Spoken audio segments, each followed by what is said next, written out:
നമസ്കാരം കുട്ടികളെ. അശ്വമേധത്തിൻ്റെ പുതിയ വീഡിയോയിലേക്ക് എല്ലാവർക്കും സ്വാഗതം. വയലാർ രാമവർമ്മയുടെ മുളങ്കാട് എന്ന കൃതിയിൽ നിന്നെടുത്ത അശ്വമേധം എന്ന പാഠഭാഗം വളരെ പ്രധാനപ്പെട്ടതാണ്. അതിനെ ആസ്പദമാക്കിയ ചോദ്യോത്തരങ്ങളാണ് ഈ വീഡിയോകളിൽ തുടർന്ന് വരുന്നത്.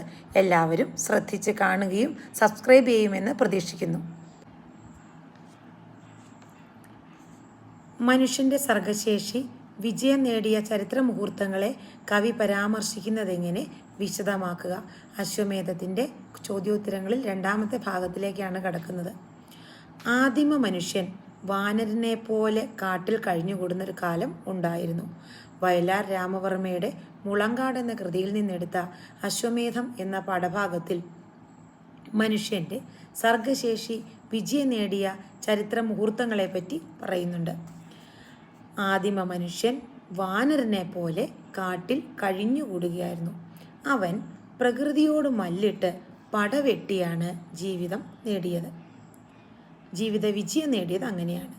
കോടാനുകോടി വർഷങ്ങൾക്ക് മുമ്പ് കാട്ടിനുള്ളിൽ വെച്ച് പൂർവ്വ പിതാക്കന്മാരാൽ അതിൻ്റെ ശക്തി കണ്ടറിഞ്ഞു. സർഗശേഷിയായ ആ കുതിരയെ മുത്തശ്ശിമാർ പുൽത്തണ്ട് നൽകി വളർത്തുകയും കാട്ടുചോലകൾ പാടിയ പാട്ടുകൾ ഏറ്റുപാടി അവരെ പഠിപ്പിക്കുകയും ചെയ്തു. സർഗശേഷിയാകുന്ന കുതിര ചരിത്രം മയങ്ങുന്ന മണ്ണിലൂടെ ജൈത്രയാത്ര നടത്തി. അനേകം രാജ്യങ്ങളും രാജാക്കന്മാരും അതിൻ്റെ ശക്തിയിൽ നിലം പതിച്ചു. ദൈവം പോലും ആ സർഗശക്തിയെ കൊണ്ടുപോകാൻ ശ്രമിച്ചു. പടപ്പാളയങ്ങളിൽ ഉന്മത്തരായ സേനകളും വേദ വിശാരദന്മാർ, അതായത് വേദം അറിയാവുന്നവർ, വേദജ്ഞന്മാർ വന്നു സർഗശക്തിയെ തളയ്ക്കാൻ ശ്രമിച്ചു. അശ്വഹൃദയം മനസ്സിലാക്കിയ പൂർവികർ അതിൽ നിന്നെല്ലാം അതിനെ രക്ഷിച്ചു കൊണ്ടുപോന്നു. ഭരണാധികാരികളുടെയും പടയാളികളുടെയും മന്ത്രതന്ത്ര ചൊൽപ്പടിക്ക് നിൽക്കാതെ കാലാന്തരങ്ങളോളം മനുഷ്യൻ്റെ സർഗശക്തി വിജയം കൈവരിച്ചു. ഒരാളുടെ സർഗശക്തി എന്നത് ആർക്കും നിയന്ത്രിക്കാനാവുന്നതല്ല.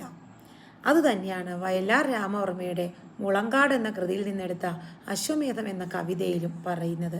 മനുഷ്യൻ്റെ സർഗശേഷി വിജയം നേടിയ ചരിത്ര മുഹൂർത്തമായി മാറി അത്.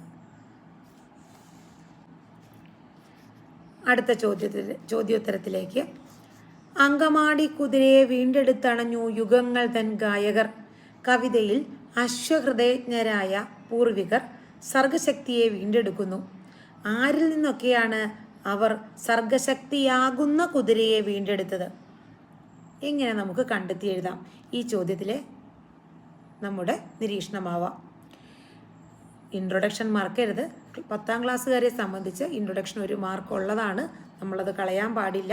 വയലാർ രാമവർമ്മയുടെ മുളങ്കാട് എന്ന കൃതിയിൽ നിന്നെടുത്ത അശ്വമേധം എന്ന പാഠഭാഗത്തിലേതാണ് പ്രതിപാദ്യമെന്ന് നിർബന്ധമായും എഴുതിയിരിക്കണം. ഇനി ഉത്തരത്തിലേക്ക്. കോടി കോടി ശതാബ്ദങ്ങളിലൂടെ പൂർവികർ മണ്ണിനോട് മല്ലിട്ട് വളർത്തിയെടുത്ത സർഗശക്തിയെ ഇല്ലാതാക്കാൻ പലരും ശ്രമിച്ചു. കോടി കോടി ശതാബ്ദങ്ങളിലൂടെ പൂർവികർ മണ്ണിനോട് മല്ലിട്ട് നേടിയ ആ സർഗശക്തി, മണ്ണിനോട് മല്ലിട്ട് നേടിയ സർഗശക്തിയാണത്. അതിനെ ഇല്ലാതാക്കാൻ പലരും ശ്രമിച്ചു.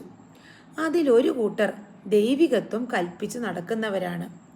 അവരുടെ വിശ്വാസങ്ങളിലൂന്നി ഇഷ്ടം പോലെ സഞ്ചരിക്കുവാൻ അവർ ഓരോരുത്തരും ദൈവത്തിൻ്റെ വേഷങ്ങളിൽ വന്ന് ഈ കുതിരയെ കൊണ്ടുപോകാൻ ശ്രമിച്ചു. കടിഞ്ഞാണിട്ട് അതിനെ നിയന്ത്രിക്കുവാൻ നോക്കി. രാജകീയ പരിവേഷത്തിൽ കഴിഞ്ഞിരുന്ന ഉന്മത്ത സേനകൾ പടപ്പാളയങ്ങളിൽ നിന്ന് വാളും പരിചയവുമായി വന്നെതിർത്തു. അവരെയെല്ലാം തൂത്തെറിഞ്ഞുകൊണ്ട് തന്നെ ആരാണോ തടയാൻ ശ്രമിക്കുന്നത് അവരെ ഇല്ലായ്മ ചെയ്യുവാൻ ശ്രമിച്ചുകൊണ്ട് ആ സർഗശക്തിയാകുന്ന കുതിര മുന്നോട്ടു പാഞ്ഞു. വേദജ്ഞാനികളായ ആളുകൾ അവരുടെ യോഗദണ്ഡിൽ ഈ കുതിരയെ ബന്ധിക്കുവാൻ തളയ്ക്കുവാൻ ശ്രമിച്ചു.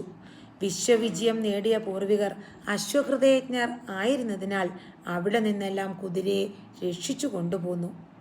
യുഗങ്ങളുടെ ഗായകർ യുഗാന്തരങ്ങളായി അങ്കമാടി കുതിരയെ നയിച്ചുകൊണ്ടിരുന്നു. ഇങ്ങനെയാണ് സർഗശക്തിയാകുന്ന കുതിരയെ കാലങ്ങളായി വീണ്ടെടുത്തത്. അപ്പോൾ സർഗശക്തിയാകുന്ന കുതിരയെ കാലങ്ങളായി എങ്ങനെ വീണ്ടെടുത്തു എന്നുള്ള ഈ ഉത്തരം വളരെ പ്രധാനപ്പെട്ടതാണ്, പഠിക്കുക.